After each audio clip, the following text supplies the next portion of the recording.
সিলেট হবিগঞ্জ থেকে চাঁদপুরের কচুয়া পর্যন্ত নিয়ে আসছে। তো ওনারা এখনো বলতে পারবে না যে এই হাঁসগুলার সর্বশেষ গন্তব্য কোথায়।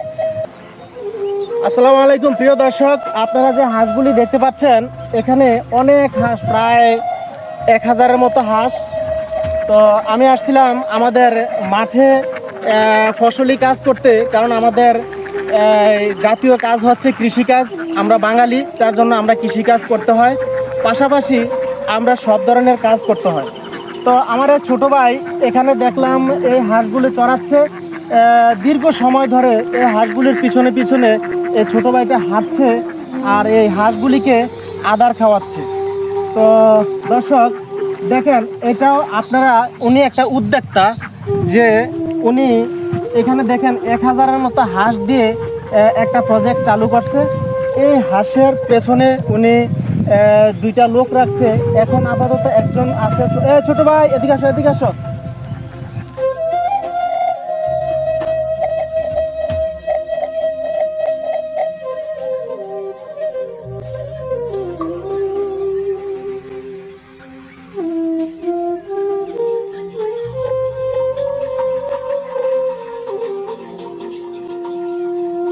একজন ছোট ভাই এখন এই হাঁসগুলো নিয়ে কাজ করছে, দেখাশোনা করছে।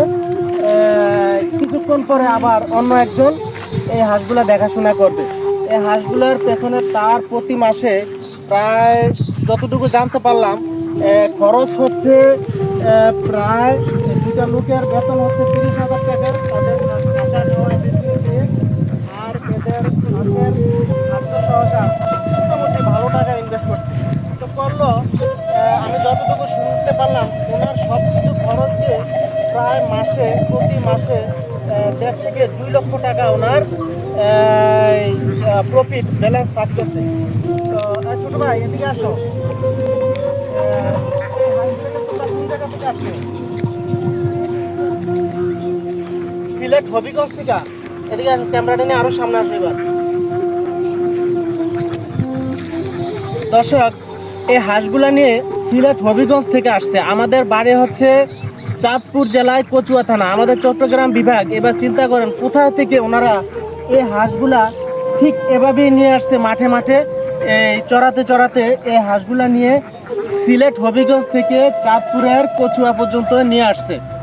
তো ওনারা এখনো বলতে পারবে না যে এই হাঁসগুলার সর্বশেষ গন্তব্য কোথায়।